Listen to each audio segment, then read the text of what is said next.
Welcome to the Knox Soccer Podcast, where we tell the soccer stories of our favorite big town, little city, Knoxville, Tennessee, and around the world. I'm Patrick Teasdale. And I'm Brian Canever. And we're back in the studio today for a fun chat about coaching kids and a little Champions League Final recap. But first, Brian, long time, no see, no hear, no listen. How you been, man? I have been okay, Patty. It's been a tough week over here in the Canever household, but we've had a lot of good times as well. The semester ended. Now I'm mostly working from home since there's no students on campus at UT. I finished up my feature writing, magazine writing class. That's the first time I got to teach that. That was super fun. Very cool. I didn't have any soccer curious students in my class, but I did have a lady ball basketball player. She has now transferred to Indiana, used her portal availability, but we talked a lot about sports in that class. That was a blast. I have been, on vacation to Hilton Head Island with my family in the past couple of weeks. It was the first time me, Haley, and the three kids, Alba, Enzo, Elio, went on a vacation together. We took my Honda Odyssey, which I have named Perla. The new van, Perla. Dude, I've told our listeners before, that's my dream. I've told my father-in-law that my greatest ambition in life is to own and drive a Honda Odyssey, and he told me I needed higher ambitions. You've arrived. I've made it. It's you made it, man. It's not just the ultimate family vehicle. It's also a great fishing vehicle, and it is a great soccer vehicle because we're going to get into some youth coaching stuff in a little bit. And I was a youth soccer coach for 3 years, and I did that with the little Honda Civic, carrying around wet pennies and bags of soccer balls, and those fold-up goals and all. Not fun to carry around in a little Honda Civic. So got the perfect vehicle to get back into the coaching scene. Love it. Perla. Had a great vacation with my family, and just been kind of hanging out down here in the basement. I got my portrait of Saint Messi painted by the one and only Sean Slate hanging above me as we record. The Copa América is only a week away from kicking off, or rather, it's about 2 weeks away from kicking off. And Messi's not doing too shabby in the MLS, is he not? Oh, yes. I think Messi is leading the league in goals and assists. I think he's got like either 200 or 300 of those already. Inter Miami, bottom team in the league last year, is now top of the table. They drew 3-3 their first game without him, but obviously Inter Miami's stacked beyond Messi. There's rumors of Angel Di Maria, who scored the game winner in the Copa América final in 2021 against Brazil. There's rumors of him coming and joining the Messi party. So I don't watch a lot of MLS. I don't feel any loyalty to Nashville since we are here in K-Town in the 865. We got our own club over here. That's right. So I haven't watched a lot of MLS, but it's always fun to keep up and hop on Twitter every once in a while and just get some Messi highlights, some compilations and all that kind of stuff. But that's what I've been up to. What have you been doing, Patty? I have a teething baby, so need I say more? It's a little touch and go over in the Teasdale household, but oh man. It's so great. He's amazing. But this isn't our fatherhood podcast. You can tune into that. It'll be in the show notes. A link to our fatherhood podcast. But soccer-wise, we've slowly been watching Welcome to Wrexham Season 3, and I am aghast. Brian, y'all haven't watched any of it, or you've just started? So Haley and I watched Season 1 when it came out. And then obviously I think we've all followed along with the Wrexham story on social media. Well, YouTube. it's the worst kept secret in soccer. They get promoted and they get promoted again. what's great about the Wrexham story is it's given us an opportunity to talk to people who aren't interested in soccer. Absolutely. But, they love drama. And so, I have family members on Haley's side who have seen Welcome to Wrexham, or they know, the actors, especially, Ryan Reynolds, handsome Ryan Reynolds. And so they'll start to ask me questions. And I was sitting down at a family dinner a couple of weeks ago, and one of the guys there was just like, so, what's the difference between where Wrexham plays in the Premier League and who would they face? And it's great as journalists. It's fun to answer those kinds of questions. Yep. And also they do so well in Wrexham to explain the tiers. And so then now when I have conversations of where is One Knox and I explain tiers, it's not as foreign, because I always use a baseball reference, minor league to pro, it's but now people that have watched Wrexham have that mindset, can understand. Oh, okay, cool. Yeah, go here and here. Well, it's very confusing because it's not just an English thing, but I was talking with Haley about it. It's the first division is actually the second division, and the second division is actually the third division. It's actually in England, it's the first division is actually the third division, because you got the Premier League and the Championship. It's really hard to follow along with. It's not any cleaner in Argentina. They actually use they change the names of the leagues every year, but traditionally you have Primera A, first A, then you have first B, then you have first C1, first C2. No way. What? Primera C, yeah, la Primera C Nacional. And how are people supposed to follow along with this stuff? So as you know, Patty, with little kids, it's hard to get consistent viewing time. I haven't binge watched anything in years. So, Welcome to Wrexham season 2. I think I might get to that in 2026 or 2027. They might be in the Premier League by the time. Premier League by that time. You might as well just tune in every Saturday morning instead of cartoons. How have you enjoyed it? It's been great. Also, just the sports sports docs right now. The series, the genre of series, are just on fire. I'm also a Formula One fan. I got into it via the Netflix Drive to Survive, but everyone is taking that thing. Every single episode is so dramatic, and Wrexham does the same thing. And so, people, you can get turned away, you can get turned off by that. But I just love it. If you enjoy it just for, and I feel like Wrexham, they balance it well because Rob chimes in and then Ryan chimes in, and they just cut up and have jokes and stuff like that. So it's amazing. But also Wrexham has done really well to be this is the town. This is the country. It's not just the soccer team. It's the team, it's not just the football team. It's the team of the town, because Wrexham, very working class team, and so get to open the doors to show you that, where it's it's a rarity. It's not a given that a team, every town will have a team. Yeah. It's easy to forget that too, because for, us here in the States who are watching European teams oftentimes, and, I have an Everton that group chat and we talk about Everton every week. And, it's man, the impact of it in our lives is infinitesimally less than what it's like for people who actually live in Liverpool and live around Goodison Park and are impacted by our season ticket holders. So it's cool watching it from their right. And from Welcome to Wrexham, there's a bar owner, and right outside the stadium, it's called the Turf, and he's in the show and talk to him all the time. And I've been a small business owner before, but just to think, this investment comes in, buys the team, and then now you have this type of fame because you're a part of this town. Anyways, it's incredible. It's super cool.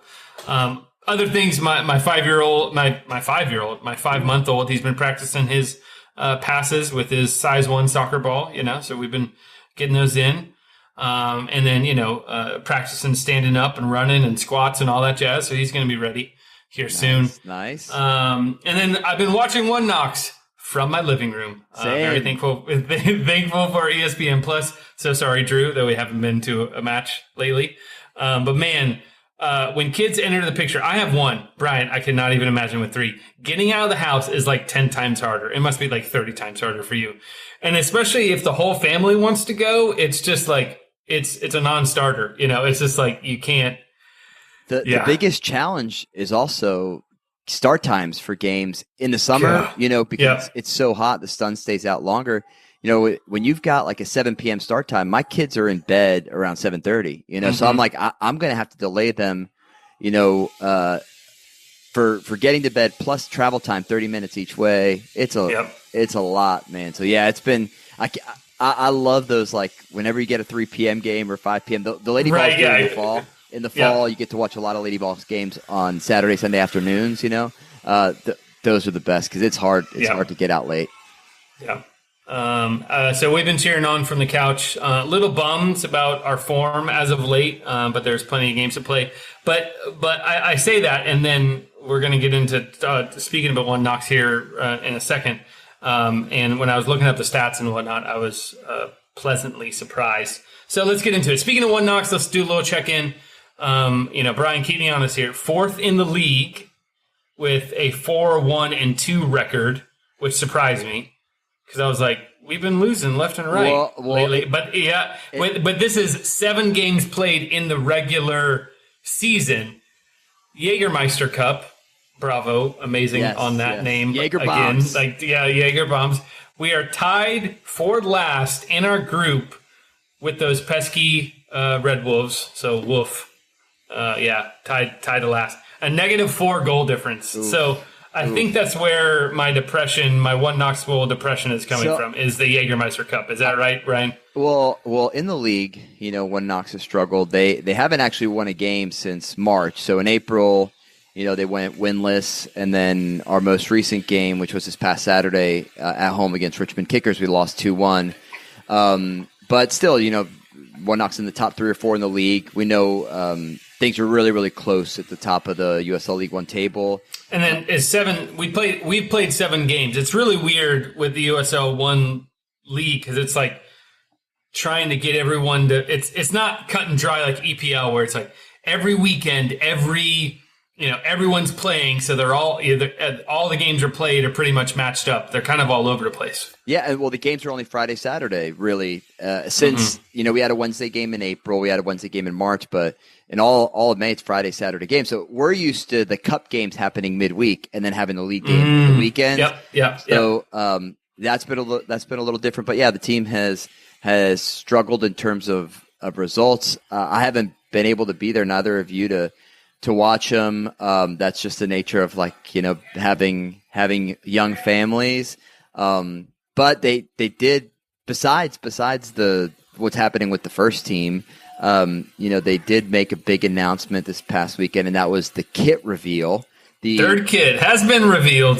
The third kit last year, our third kit was the marble kit, which was pink Tennessee marble. Oh, it was beautiful. It was beautiful. So good. I still don't I'm still waiting for that secondary, Mexican market to open up, and they'll sell it for $10, and the logo will be on the wrong side of the shirt.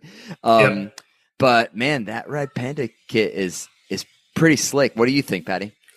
It first took me back.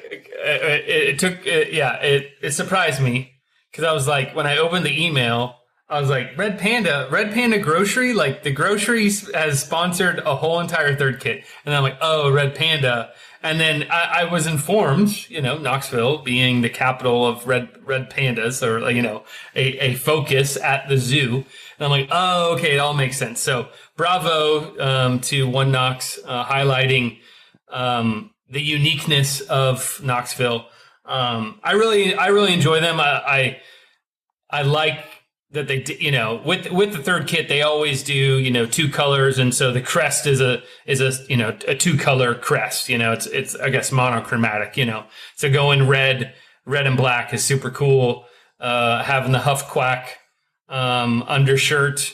Also, Small Flex, whoever, on the promo video flipped up their shirt to show the Huff Quack, just get to show their 6-pack off, those inform One Knoxville players. So I really enjoyed them.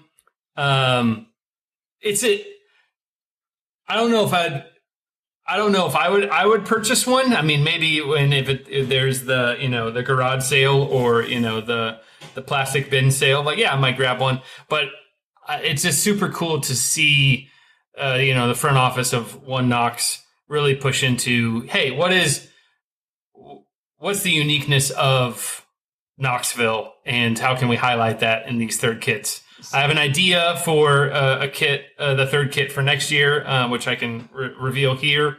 But yeah, Brian, what are your thoughts on Red Panda kits? I like it. And I think when you flip it over, it's got the panda face, right? Like, is that right? So it's the panda face, and then the sound they make is the huff quack, which watching their social media is pretty hilarious. I love red pandas. My kids love it when we go to the zoo, and we've actually got to see them the past 2 or 3 times they've been out.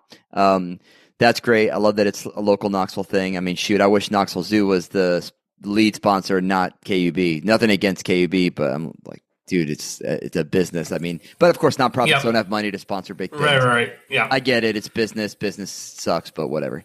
Sponsor our podcast. So what I was going to say, Patty, is it actually reminded me. This is a way throwback. In 2009, 2010, there was this team in the Spanish First Division, Getafe, which had a Burger King sponsor. I don't know if you've seen this before. We'll link it in the show notes. No, I haven't. And, dude, when you flipped it over, it had the Burger King guy. It had like the cake. Yes. Oh man, it was wild. It was that's so great. So this is a much better version of that. But much better version. Yeah, because the old Burger King guy, the king face, was always so creepy. Yeah. It is very creepy. Yeah, that when you do a goal celebration like that, you're going to knock out some like 5-year-old fans that are going to faint. So this is I mean, we played with the Red Panda kit. Did anyone flip up and do the goal celebration, the Red Panda goal celebration, or no? I didn't see. I think it was Kempa scored off the rebound, I believe, and I didn't see the celebration. So that's how you know we're old, because Patty's go to sleep alarm just rang at 9 p.m. Yes. That's how you know the stage of life we're in. Yep, that's exactly right. You got to wind down. Red Panda kit. So my idea for the next third kit, and Brian, I want you to get throw out an idea as well. 2025, we're going to be in the stadium. We're going to be in the Old City Stadium. So I would love the third kit to be a baseball crossover. Do a little like Smokies pinstripe. Yes. And then kill the logo on the front and just put Smokies on the front, and so it's like it doubled it up, have the Smokies, have the Knoxville crest, white, I'm thinking Yankees or something like that, white with a blue pinstripe or something like that.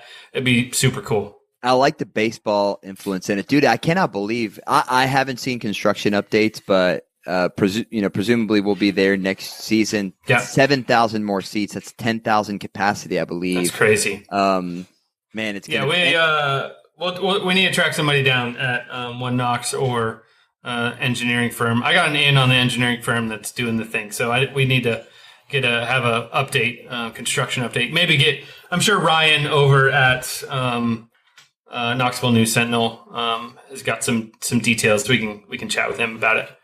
Yeah, man. And I was actually just downtown where One Knox's professional side has their office really close to where the stadium's going to be. I was down there last week to do an interview with Matea Desure, who is a Haitian, Bosnian American goalkeeper, born and raised in Farragut. Her father, Luke, is a well-known soccer coach in the area. She plays her soccer for Top Hat Soccer Club in Atlanta. Long story there, but essentially she paid for a local club. They didn't have space for her, and she wound up, going with her dad to sign up for a team 2.5 hours away, has trained with them, made it into the U.S. Women's U17 national team pool, and committed to University of Texas. I can't wait. We've got some audio clips that we may share here on the podcast. One Knoxville's doing a release of that conversation I had with her, just about the kind of perseverance and grit that you need as a youth player to make it through tough moments. Because, I mean, It's weird to think about it. We say 18-year-olds are adults, but when you have kids in high school making decisions about whether or not they're going to play college soccer, professional soccer, crazy. It's wild. So I had a great conversation with her, and I got to see One Knoxville's downtown offices. I've only really been around the nonprofit side of the club, which is in East Knox. So that was really cool. I can't wait to be able to like walk to the stadium or have a drink or two and then get into the stadium. It's not like the drinks are going to be any cheaper outside of Old City Stadium. Yeah, that's very true. We might have to go. We used to call it was like the Murder Weigels. Now I think it's the Murder Shell or whatever the new gas station is up there. We might have to go there and get a couple of steel reserves. It probably farther up. We're probably going to have to start up the hub with Zach, and get some PBRs, Oh yeah. But get a 4-pack and just walk on down, So that's probably where we'll have to start. Heck yeah. All right, so let's go from USL 1 to the number 1 team in Europe, which is Real Madrid, the Champions League champions. That is a tongue twister. Writing that out, I was like, is that how you say it? Champions League champions, Real Madrid. So Brian, lay it on us. Man, sixth time in 10 years that Real Madrid has won the Champions League. They had those 3 straight from 2015, 16 to 2017, 18. I remember, we're mid to late 30s now. And, I remember in some of my formative soccer watching years when I was in college and afterward, like Real Madrid couldn't even get into the Champions League semifinals. Everybody would kind of make fun of them because it was, Bayern and Chelsea and Barcelona, Inter. Those were the dominant teams back then. And then Real Madrid just like breaks through. They win that first Champions League final in 2015-16 against Atletico Madrid in extra time, heartbreaker. And then they've just been dominant in Europe. I actually got to go see the final at my friend Brent Cole's house. He's a fellow Evertonian. He lives over in Gibbs. I live in Halls. And so I crossed a narrow border between our two North Knoxville, North Knox County communities. And, we watched it. My daughter was there. His daughter was there. I've got a 4-year-old. Brent has a 12-year-old or 11-year-old. And she just got back from winning state league with USA North, I believe is the name of the club. I used to play against them when I coached for Emerald. He showed me the clip. They actually beat a One Knoxville team in the final of, I think it was Division II of the Tennessee State League for U11, U12, and she scored the game-winning goal, which is like a dad. I cannot wait until my kids see that. So we were talking about that. That's super cool. We were talking about that while watching the game, and both of us have been fairly uninformed because we've got our kids and families and jobs and stuff like that have kind of kept us away from the TV screen during those weekday afternoon Champions League game times. It was fun to watch, dude. What it felt like, I think everybody was on the side of Borussia Dortmund, just like last year everyone was with Inter Milan. Just like when Real Madrid won its first one in 2015, or rather, it's They beat Atletico Madrid twice, in 2013-14 and then in 2015-16. I think everybody was an Atletico fan for those games because Real Madrid are just the monsters. They could buy anybody they want. It's like cheering for Goliath against David. It's immoral. Well, and it's immoral. And to me, they just bought Mbappe, and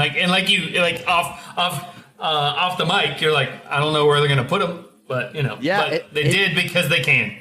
I think The Athletic dropped an article today that was, Vinicius Jr., stud, superstar, MVP of that game. He plays on the left-hand side, is going to be a candidate for the Ballon d'Or. And it's like, so Mbappe is just going to displace him, or they're going to make him play on the right. Eventually, he's going to get, me and my friend Brent were talking about this. Eventually, Vinicius is going to be like, I'm sick and tired of cutting in, and shooting it with my left. I want to hit it with my right. So I don't know how it's going to work out, but dude, what was so frustrating about that game is that Borussia came out on fire, like went after Real Madrid, hit the post, Thibaut Courtois had to make some clutch saves.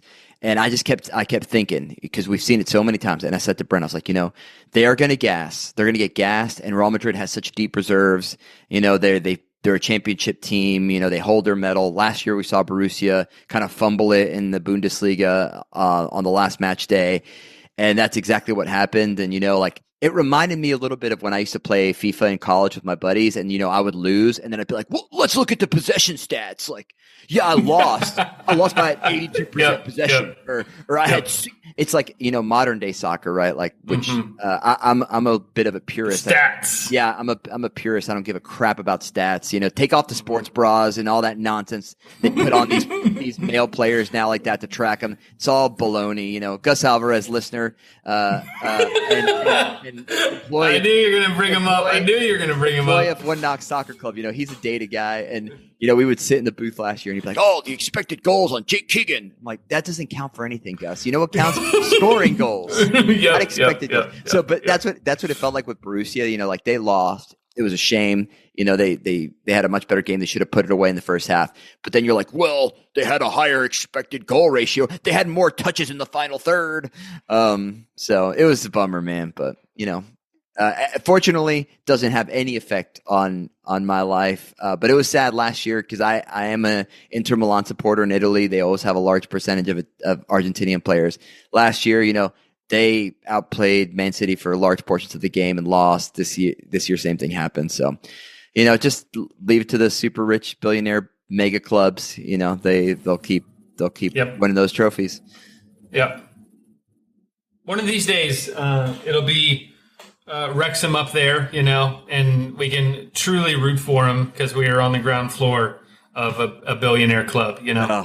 Yeah, I mean, the Haslams, if you want to buy One Knoxville and just turn them into anything, morally, I'm against it, but if it wins championships, speaking of, big finals and championships and all this, Patty, so I heard that you were recruited into the coaching ranks this past spring. You had an AYSO team that you coached, and what was that like? Did you give them more of that Carlo Ancelotti standing on the sideline, grim, serious, stone-faced, wearing a suit and tie, or like the Edin Terzic, the Borussia, the young, hip rock star coach? What was it like for you?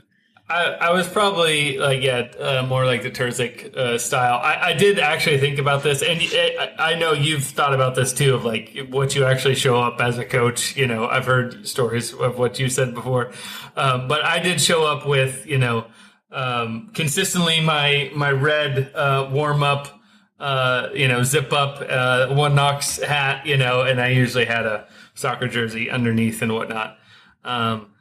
And yeah, a buddy of mine, he was head coach, and he's like, "Hey, Patrick, you know more about soccer than I do, so I would love your help." So I jumped in, and it was fun to.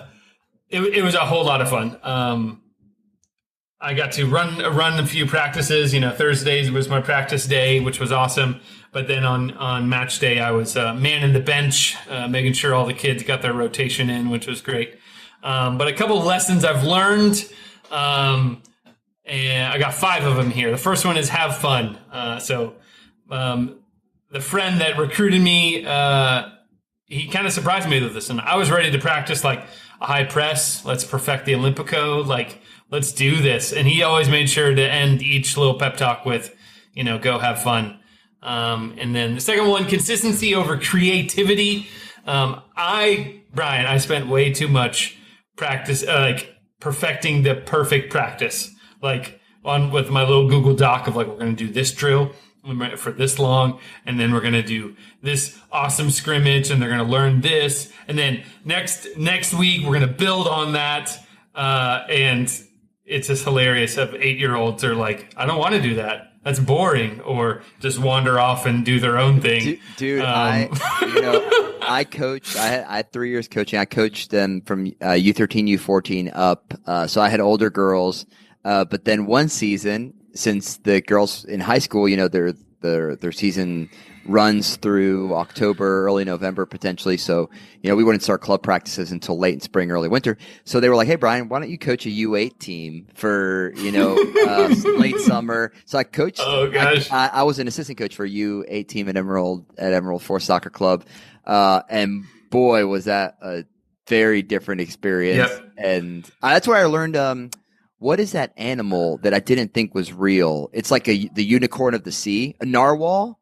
Narwhal. They were really into narwhals. Narwhal. Yeah. So the team got to name themselves, and they came down between Yetis or the hot dogs.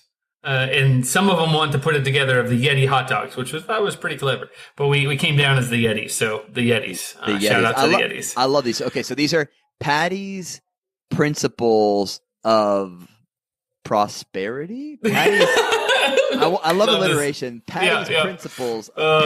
There's 5, right? That's like a pentagon, right? Patty's Pentagonal Principles of Prosperity. Yeah, absolutely. So we've got we've got 1 and 2. Have fun was the first one. Consistency over creativity, and so the main point with that one is like what spoke to the kids and as well as the parents was just like showing up and caring. Caring enough to entertain 10 8-year-olds for an hour. And time moves so slow when you do that. I'm like, oh, we're going to do this and that. And it's just like, oh my gosh. And so when I kind of just embraced that, I began to have fun. So funny warm-ups, fun names for things, jumping in the scrimmage myself. After a break, after each of the practices, all I want to do was, what do they call it? A big kick or something like that, where you just like crank the ball across the field and they run and go get it and bring it back and crank it again. It's just like, Alba calls them, my 4-year-old, she played for Monster. She did a couple of seasons at One Knoxville Monster. She called them power kicks. I think that's what you learned from soccer shots. So sometimes we'll be practicing. She's like, I'm going to do a power kick. All right, hit that power kick. That's great. Third one is always learning. Kids are always learning. Holy smokes. Even when you don't think they are, when they're goofing off. And so I always made a conscious effort to sit down and kind of ask them, hey, what did you learn today? And there's fart jokes and all that stuff, and you kind of gloss over those. But a lot of times I was blown away with what I put in quote, learned from practice, and probably is more so of what their parents were trying to, drill into them while they're, driving on the way there. But it was just super cool that some kids actually did understand the concepts we were trying to practice, possession, offense, defense, throw-ins, corner kicks, those types of stuff. Fourth one is words matter. It was weird to understand. It was weird to realize my words mattered to them. And my buddy, the head coach, he really took to this, where he would go around after each game and he would highlight a few of the players and congratulate them and really say, hey, you did a really good job and you're our MVP of this match and whatnot. And so one of the defensemen that was on our team did not live that down for the whole week. His parents were just like, oh my gosh. He kept saying, oh, well, I'm coach's MVP. I'm coach's MVP. I'm coach's MVP. So it made his day. So MVP, also most improved. And then also just, when, some kids had some tough times where they were discouraged or they ran off the field or they got knocked down, and being there to give them words of encouragement, actually, boistered them, which was, I'm just getting to the parenthood, type of thing, but it's just like, oh wow, kids listen. And when they respect you and you respect them, you can really, your words really do matter. And the last one, I repeated it, but it is have fun. The AYSO 8-year-olds, we did not keep score, and we didn't have goalies, but all the grandparents and parents kept score. But then, there was a couple of matches where, we lost by 1 or something like that, but we celebrated as a win because, man, there was a good defense, or we rallied at the end with a couple good goals, or we had a couple good throw-ins. And, one of the grandparents came over. He's like, yeah, but you guys still lost 5-4. I'm like, go tell that to them. Go tell that to those kids right now that are so happy with that juice box. And I always have made, for me, I played YMCA soccer back in the day. And, my one thing that I remember is, I got a trophy, even though we didn't win. I think we were, the worst team. And I'm like, why did we get that?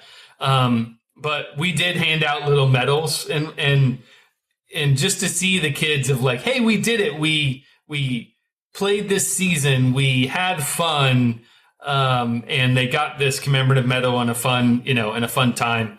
And so I'm like, medals and trophies, hey, they're kind of worth it, So they don't need to be personalized like I have for my YMCA one, whatever it said, but just to be like, hey, good job, kids. Have fun.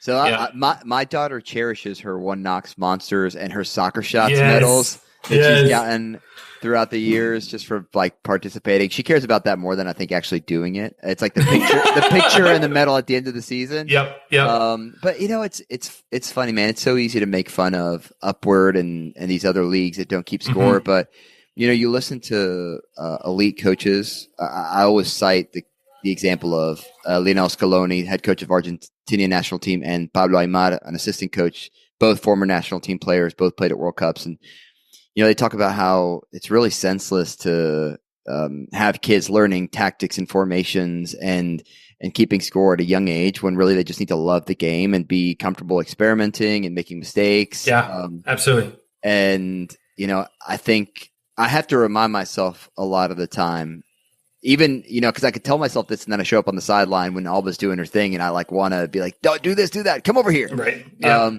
It's like, man, like if kids don't love it, they're never going to have the kind of relationship with the game that really is like meaningful. Like for me, like I love the game. I care about it. It's made friendships for me. I mean, I met my wife on a soccer field, and so I'm like, I can kill all that by making my kids care about scores and berating them when they do poorly. I had a mom who I'm still close with. Her daughter, I actually stayed close with after I finished coaching her, and actually wrote a reference letter for her master's degree program, which she just completed.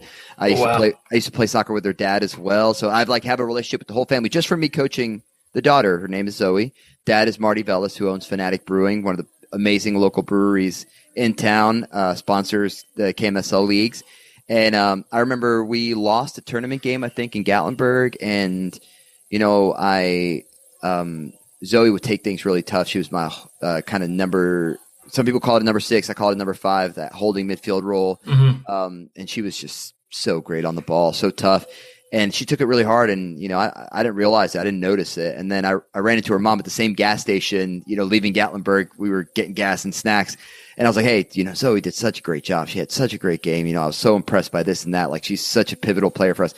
And she was like, oh my gosh, I'm so glad you said that, because she's beating herself up. And she went back and told her that. And I was like, man, I'm so glad. So I always say it's easy to make fun of Upward or even AYSO and say, I want to put my kids in competitive clubs. But it sounds like your kids learn the most important lesson, which is just have fun and enjoy playing the game. Yep. Well, and to circle back to last episode 80 with Jared Kahn, it's like you have to have that love of the game. That can't be, because that fuels the desire to get out there and do the drills and practice and become better, and him talking about, it's like parents being like, how do I get my kid to practice? How do I get them to do the drills? It's like, you have it or you don't, you can't just force it upon them. Like, they have to love it. And so, I loved coaching them. And it was a lot of fun. Even at the end when we were taking our group photo, I was getting emotional, and I'm like, these are just kids that I hardly know. I know one of them, like my coach's, my best friend's daughter is in there, and I'm like, I have small emotional investment here. I'm like, oh my gosh, when James, my son, is playing soccer, I'm gonna be a hot mess when coaching his teams. I know. Oh, man. I know.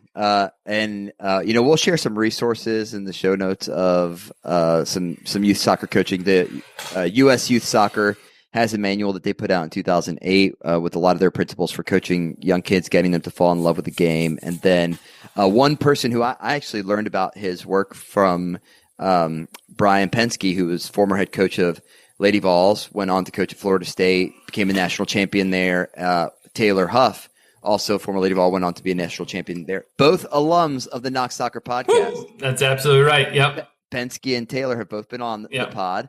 Brian, Taylor, you guys can come back anytime. We love to hear. We love to hear about how's it going. Up at the top. Yeah. So Brian Penske, after we got off our recording for an episode, a year and a half ago, I asked him, hey, my daughter's 2. What do I do? And he said, go look up Tom Byer, Byer, one of the most influential youth soccer coaches in the world. He spent most of his career in Japan, but he's an American. And a lot of Japanese soccer, men's and women's, they attribute a lot of their success to Tom Byer and his principles of playing the game. And he wrote a book called Soccer Starts at Home, super influential. I don't have a copy of it, but I've read, excerpts from it. I follow Tom Byer on Twitter, and Penske was like, Tom Byer, the number one thing he says, if you want your kids to fall in love with the game, keep a ball around in every single room of the house. Yep. Like just let them get so familiar with seeing that ball and just touching it. And you mentioned Jared Kahn. Jared Kahn, I'm getting off social media. I kind of just keep Instagram around when I'm super bored and don't want to do anything meaningful. And I use it to DM like my wife and my brother, silly reels. And so, I'll catch clips of the Khan Academy, and it's Jared's kids playing in the living room with a soccer ball. That's so great. Around, it's my daughter. I actually kind of regret it. We were just at Aldi doing our family grocery shopping a little earlier, and I told Alba she could get one thing, to kind of keep her focused on our mission, which was providing food for our family for the week. And then at the very end, she saw like a pink soccer ball. She's like, I need this. And I was like, okay, you got to lose the other thing though. She got like some water balloon stuff. And she's like, oh no, I want both. And I should have just said, yeah, but we've got like 25 soccer balls at our house. So nice. she has her own pink soccer ball at home. She didn't get a pink soccer ball at Aldi, but yeah, man, that's great. I'm glad that you got to do it, Patty. Are you going to sign up again? Are you going to return to the sideline? Yeah. I mean, if they want me, I'll be there and whatnot. This is all prep for James. So I got a good running start, for it. So, all right. So we got a lot of footy things happening this month. So let's send this episode into the upper 90 with what's happening this month in the Knox Soccer world. Brian, what's up first? What do we got? So obviously One Knox, our USL 1 team's got 3 games in the month of June left to play. Saturday, June 8th, that's this upcoming Saturday against Lexington. Then the 22nd against Greenville. And then the 29th against Forward Madison, who recently beat One Knox. I think it was a 1-0 scoreline. And so Vengeance, that's also coinciding. This is your birthday month, isn't it, Patty? Yes, it's my birthday month. Usually I'm like, what do we do for my birthday? And it's usually we go out for a movie, or now we've kind of pivoted to soccer. So I'll probably be at one of these matches, and I'll invite everyone that's listening to the pod, as well as the Canivers and all the friends to come out celebrate my birthday with a One Knox win. How about that? Yeah, so I actually have it saved on my phone because I try to use my Nice. phone for smart things. Patty's birthday on the 15th, the day before Father's Day. Look at that. And then, so it's that 22nd, that's a home game against Greenville. 29th, the home game against Madison. That's also the date of my first band gig. I've started playing in a Brazilian and Argentinian classic rock cover band. No way. I haven't told this story here. But I started playing with this Brazilian guy from work, and now we've got this cover band, and we do some American classic rock too, some Beatles, Rolling Stones, but we do, and it's our first gig at one of these guys' 50th birthday party. So if that goes real bad, I might show up to that. Oh my goodness. A little sloshy. Yeah, absolutely. Let's go. That's amazing. Okay. So, so we know we've got cupcakes, cookies, some brewskis for Patty at either of these 3 upcoming games. Patty, what else is on the docket in local soccer? So A65 Alliance men's and women's home matches are also abundant. So the men's home matches, the 10th is on a Monday against Charlottetown Hops. The Charlatan Hops. And then 18th, the Tuesday against Georgia Revolution, and the 24th on Monday against the Georgia Storm. So you can get out to Hardin Valley area and support A65 Alliance. And then I can roll into the women's here. They also have on the 10th as well as the 24th, both Mondays, Soda City FC and Nashville FC. And I believe A6 Alliance, that's what they try to do. They try to do double headers and get everyone out there so you get one ticket and you get into both and whatnot. So, but Brian, you're headed to where again? You're crossing state lines to see some team that doesn't play here. Where are you going? So I am going for redemption to see Lionel Messi and the Argentinian national team take on Canada in their opening match of the 2024 Copa América in Atlanta. So it's Mercedes-Benz Stadium. I got 4 tickets. I spent a significant portion of my monthly salary. I think they tell you that like 20 to 25% of your salary is supposed to go to rent or mortgage. And so if you add another 25%, 50%. That's the Canterbury soccer budget. Yeah, I don't know. And I've got a lot of children's medical bills. Some things probably not getting paid in the month of June. But yeah, we're going down rather to see Argentina open their Copa America against Canada. As you know, I have not had a lot of luck watching Argentina or Lionel Messi. I've seen Argentina 2 times, 2011 when they tied 1-1 against the U.S. in a friendly match, 2016 with you at the Copa America Final in New Jersey, which they lost in penalty kicks to Chile after a 0-0 scoreline. Lionel Messi missed a penalty kick. And then my brother and I, we did the pilgrimage to see Messi and Inter Miami against Newell's Old Boys in February, and Messi didn't score in that game either. That was also a draw. And so I was like, we did some dispatch. We did dispatches on that one, so that we'll link that in the show notes, a previous episode, as well as you, Brian, have written about this Canaver Messi curse. Yes. So we'll also link that up as well. So redemption indeed, yes. I believe. So what's funny is that my wife, initially we were going to rent a hotel. The hotels are ridiculous. I think it's like the crummiest hotel in the hood is like $300 for the night. And so my wife and I were like, okay, we'll just drive there and back. It's at 8 p.m. kickoff. My children are usually in bed by 8 p.m. We're leaving the baby with my mother-in-law. We're taking Alba and Enzo, because Alba will remember. Alba's sharp. So she's going to remember this. And I'm trying to, cultivate those memories or sow those memories so I can harvest them when I need her to become a professional soccer player and help daddy retire young. Absolutely.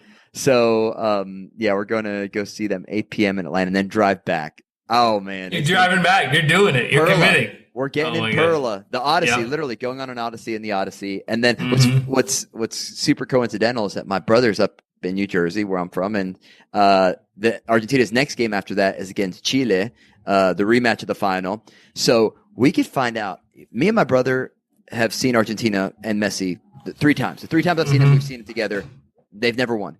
So we're going to find out who the curse is. So if I go to I go to Atlanta and Argentina beats Canada, I'm gonna know it's not me. But if they tie or lose against Chile or vice versa, we're going to figure out who it is. So hopefully it's either of us and they win both games, and then they got Peru in the last game. Which installment of the Canaver Messi curse is it? The Victor O'Brien. Yeah, and then, obviously, the USA's playing the Copa America, too. They've got a game at Mercedes-Benz against Panama on the 27th, which I didn't get tickets for because my wife said we are only allowed to spend recklessly for one, knowing that if either of them makes the final, because Argentina won in 2021, if either Argentina or the U.S. makes the final, I'm going to have to go. Oh,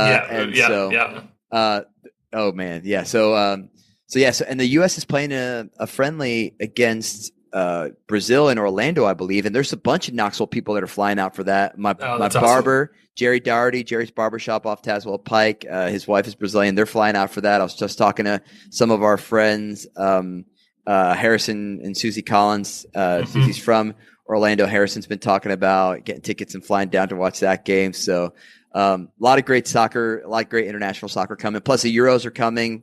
We may talk about that in a future episode, but the 2 biggest, I would say, international soccer competitions, Copa America and the Euros, are both happening this summer, so that should be fun. Ooh, and there's a lot of good international players on One Knox and whatnot. It'd be fun to get them on for a Euro talk. That'd be a lot of fun. Oh yeah, Danny. I think it's funny because we were talking to somebody, an insider at the club, and Danny Fernandez, also an alum of the Knox Soccer Podcast, the Spaniard.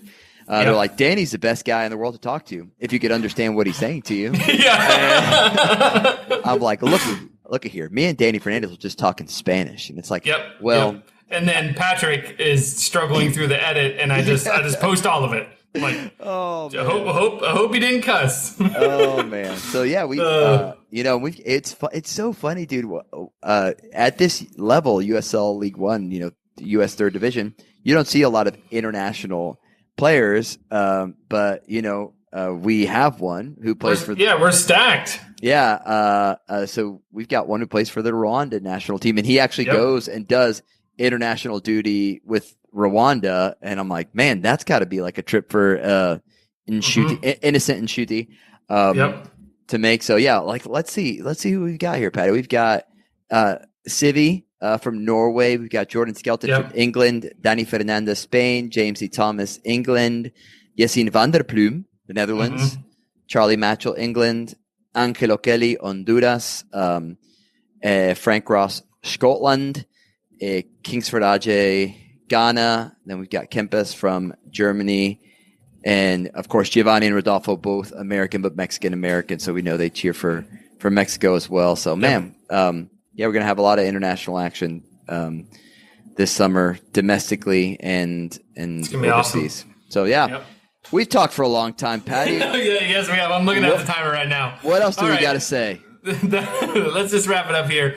That's all we got for you on the Knox Soccer Podcast. If you've enjoyed the show, be sure to sign up for our newsletter at theknoxsoccerpodcast.com. Huge thanks to Markman Jewelers for sponsoring the podcast, keeping the lights on.